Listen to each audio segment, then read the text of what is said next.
Nosso grupo vai estar apresentando um trabalho sobre o paclitaxel, que vai ser apresentado, né, pela Ana Carolina, o Carlos Vinícius, Luísa Cunha, Caroline Ladeira e Vitória Luísa. Introduzindo agora o assunto, né, vou começar falando sobre o que é o paclitaxel, né. Ele é um produto natural isoprenoide e de origem vegetal que é extraído da casca do taxus, que é uma árvore do gênero Teijo. Ele tem importante papel, né, como um agente antineoplásico que atua pelo mecanismo de ação, né, de inibir a divisão celular por interferir nos microtúbulos. E ele também é conhecido comercialmente como Taxol.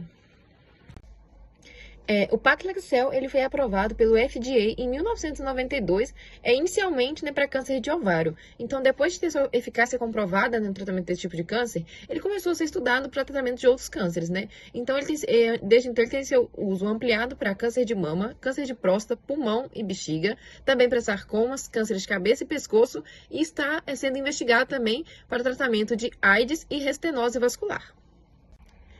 Que o paclitaxel é uma excelente substância, ele já foi comprovado, né, para o tratamento de câncer, mas existe ainda alguns problemas, que é a limitação da produção convencional dessa substância. Por quê? Ele é extraído, né, da casca de taxus. Então, é uma fonte escassa, porque não é tão fácil assim de conseguir, né, porque tem que ter o cultivo correto da planta, esperar ela crescer, né, para então, né, conseguir extrair a casca, para aí sim obter o material para começar a extração. A extração tem um problema, que ela é muito lenta, é um processo muito caro e não é sustentável, né, porque acaba que está desmatando essas árvores, né, do taxus. E o rendimento também, como tem a destruição da planta, é de baixo rendimento a produção, e mesmo com um cultivo celular vegetal, os métodos eles permanecem caros e ineficientes para uma produção para larga escala, né? E como é uma substância de tão importante para o tratamento do câncer, é essencial que seja produzido em larga escala. Então, com base, né, nessas limitações apresentadas, o artigo trouxe o objetivo, né, de estudar umas novas alternativas para a produção desse paclitaxel. E, né, a justificativa é porque existe uma alta demanda clínica e a produção atual é insuficiente, né, para atender todo o mercado.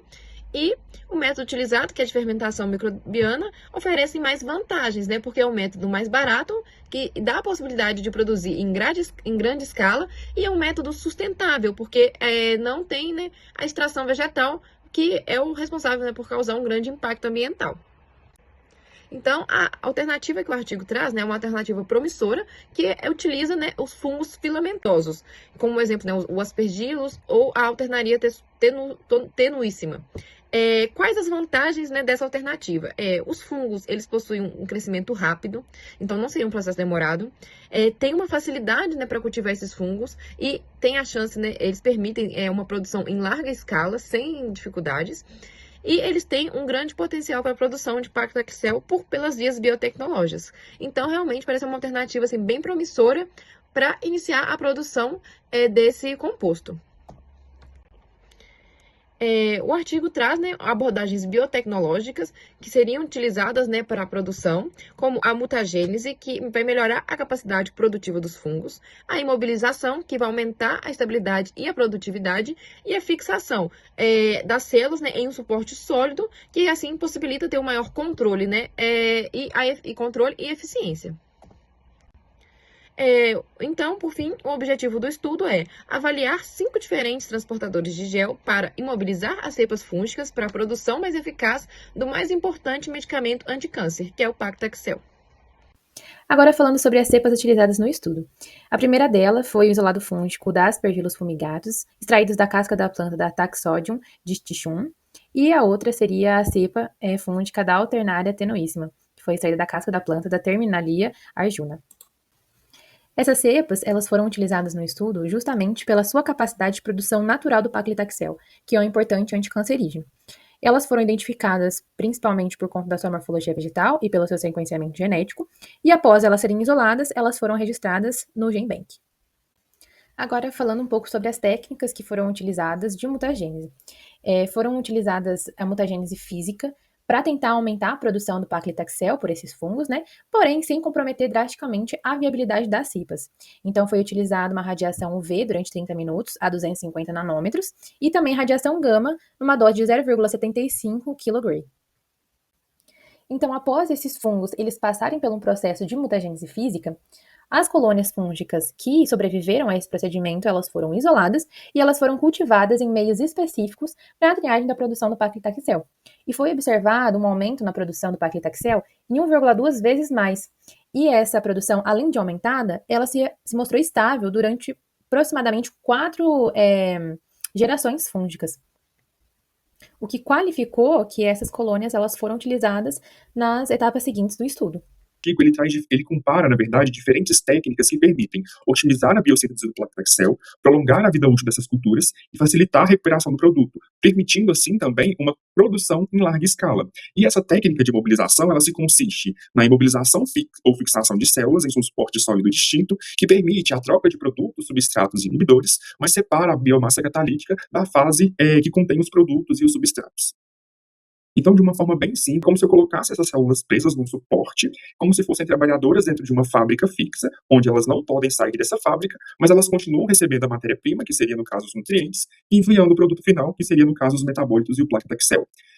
Só que dentro das diferentes técnicas de imobilização que estão descritas na literatura, o artigo ele vai trazer um método de aprisionamento em matriz porosa, que é essa que está destacada aqui no slide.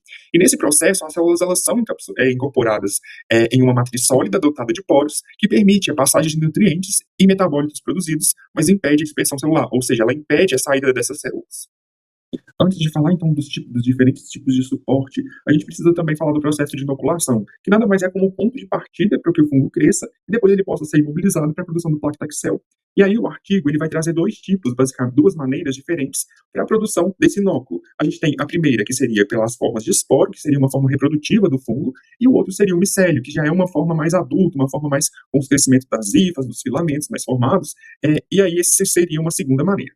Quando a gente pensa, então, na inoculação dos esporos, a gente tinha, então, os micélios que já tinham se ali esporulado, produzindo seus esporos, eles eram lavados com água destilada estéril e o Tullum 20, que era um detergente, e a partir daí havia uma raspagem para desprender esses esporos, e aí depois a gente tinha uma concentração, a preparação de uma concentração a partir de ali de 10 elevado a 6 esporos por ml.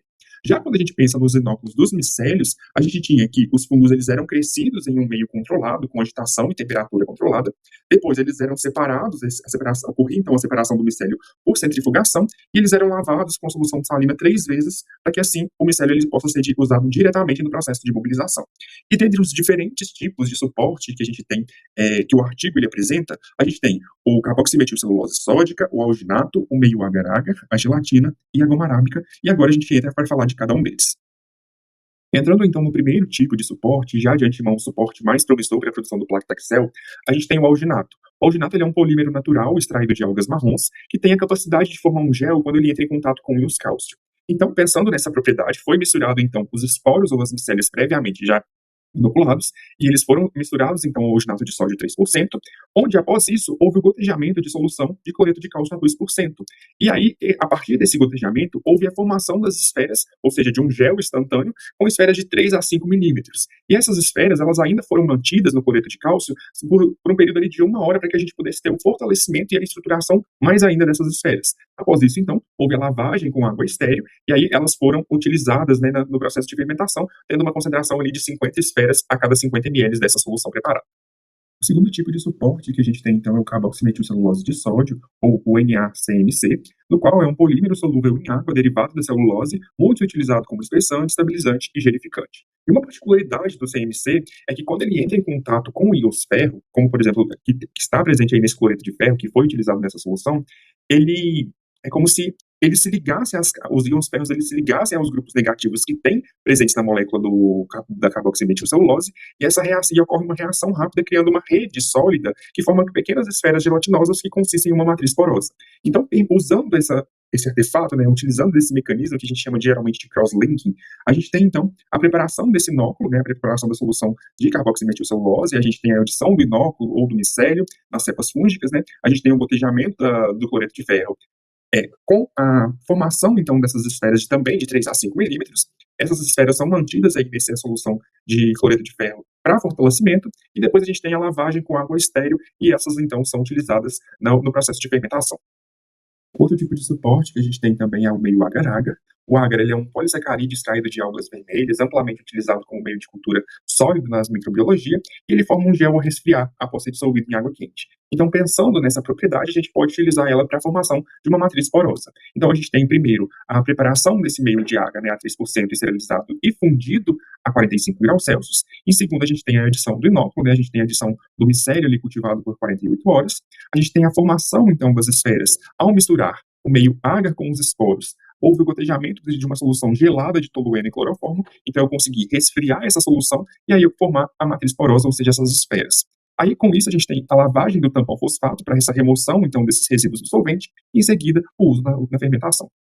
Outro tipo de suporte utilizado, então, foi a goma arábica. A goma arábica é um polímero natural obtido da secreção de algumas espécies de acácia. A acácia, para quem não sabe, ela é uma planta, e e a goma arábica, semelhante ao alginato, ela também tem a capacidade, ou seja, a propriedade, na verdade, de formar esferas na presença de íon cálcio. Então, houve então a preparação da solução e do inóculo, né? A goma arábica 3% ela foi aquecida a 40 graus Celsius, e aí adicionados esporos, e com isso a gente teve então o gotejamento em cloreto de cálcio 2%, e aí a gente teve a formação das esferas de tamanho de 3 a 5 milímetros. A gente deixou ali o fortalecimento, né, um processo que a gente chama de reticulação dessas esferas, ou seja, essas esferas elas foram deixadas ainda num período de 1 hora na solução de cloreto de cálcio para que houvesse o fortalecimento.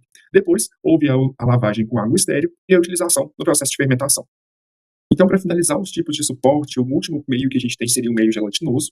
A gelatina ela é uma proteína natural obtida do colágeno, que quando dissolvida em água quente e depois resfriada, ela forma um gel macio e o que pode ser utilizado, então, no processo de mobilização celular. Então, no processo, então, de produção dessa matriz gelatinosa, a gente tem primeiro a formação de uma solução inicial, contendo, então, uma solução aquosa de 20% de gelatina e 2% de alginato de sódio a 40 graus Celsius. Após isso, a gente tem a adição dos esporos ou do micélio, e aí a gente tem a formação das esferas, né, com o gotejamento de cloreto de cálcio. A gente sabe que o cloreto de cálcio, quando ele entra em contato com o alginato, ele forma ali uma matriz de gel, uma matriz porosa, que permite, então, o aprisionamento dessas células fúngicas. E, em seguida, a gente tem a lavagem. Então, a gente tem uma lavagem com um tampão fosfato de pH 6,5, para remover, então, esse alginato. E, em seguida, a gente tem um processo de reticulação, me desculpe. Esse processo de reticulação, então, seria o fortalecimento das esferas, como a gente viu anteriormente nos outros tipos de suporte, no qual a gente teve, então, a adição do glutarodeído de 0,01 molar por um período de 1 hora e meia a 10 graus Celsius para o fortalecimento dessas esferas. E, após isso, houve a lavagem com água destilada para que, assim, a gente pudesse ser utilizado essa matriz sólida no processo de fermentação. Para finalizar, então, essa parte da técnica de mobilização celular, eu queria trazer para vocês as vantagens e as desvantagens desse processo. Pensando nas vantagens, a gente tem estabilidade e maior tempo de atividade celular, reutilização da biomassa por vários ciclos de fermentação, a facilidade da separação e purificação dos produtos, o menor risco de contaminação e o maior controle do processo fermentativo. Já quando a gente fala das desvantagens do processo da técnica, na verdade, de mobilização celular, a gente tem inicialmente um custo mais elevado devido aos materiais e o preparo que o método demanda, uma difusão limitada de nutrientes no interior das esferas, a perda da viabilidade dessas esferas e desse processo ao longo do tempo, a fragilidade mecânica dessas esferas e a necessidade de otimização para cada tipo de sistema. Então, gente, hoje eu vou discorrer um pouco sobre as variáveis investigadas. Uma das variáveis foi o período de fermentação, que pode ser de 2 a 20 dias. A quantidade de dias, né, que vai ser fermentado vai influenciar diretamente na produção do Lactaxel. Então, se você fermenta por poucos dias, às vezes você não vai ter uma produção suficiente. E se você fermenta por muitos dias, você pode acabar tendo, né, uma degradação celular. Outra variável foi o de volume de meio de cultivo, que variou de 25 a 150 ml. O meio de 25 não tem muito oxigênio, só não tem muito nutriente, então poderia, né, pesquisar para ver qual seria melhor. O de 150 ml, por sua vez, tem muito nutriente, mas tem pouca oxigenação, então foi uma das variáveis que eles investigaram. E também com o número de esferas de alginato. O alginato ele vai imobilizar a célula, né? E esse número poderia variar de 25 até 150 esferas. Tudo isso com o objetivo de quê? De aumentar o rendimento do Lactaxel com cepas imobilizadas. Houve também, né, a determinação da biomassa seca. Então, essas esferas imobilizadas foram separadas por filtração, suspensas em um tampão fosfato de pH 7,5, agitados a 200 RPM por 2 horas, e esses micélios foram filtrados, lavados e secos em estufa a 70 graus até peso constante, ou seja, houve remoção de toda a água, né? E esse peso constante já é da biomassa seca.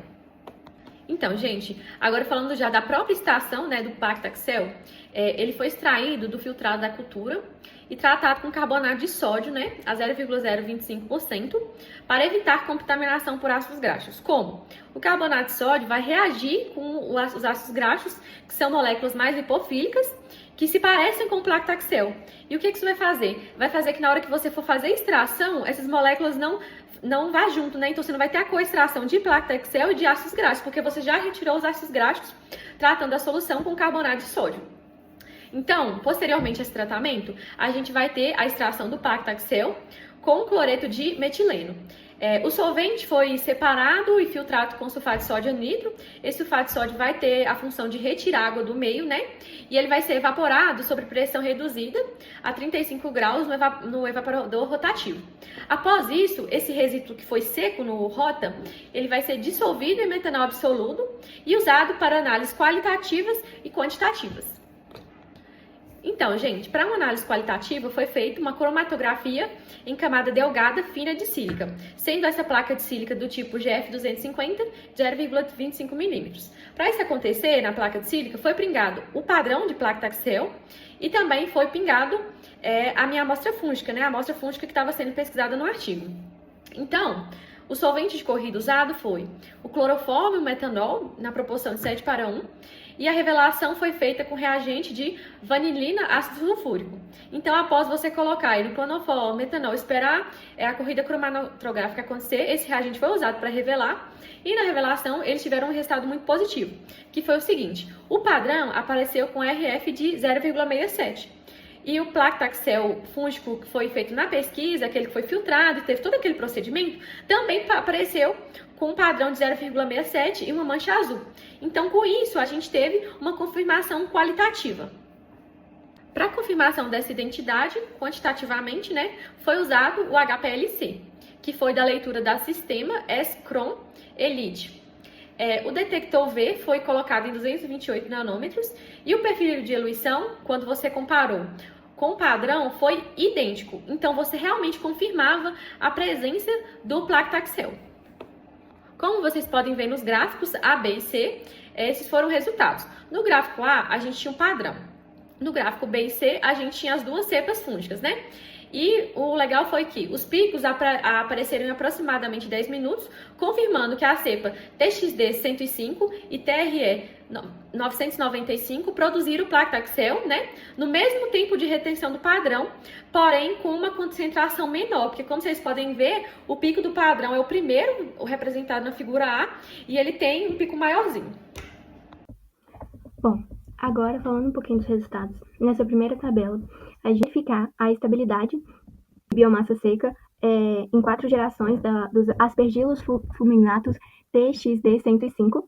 E, no caso, a gente vai avaliar as diferentes cepas, né, dessa. Então, primeiramente, aqui o de verdinho, a gente tem que a biomassa, a produção dela se manteve em 10 gramas por litro, enquanto as outras tiveram grandes variações, em que a última, a GM4, ela chegou até a 8.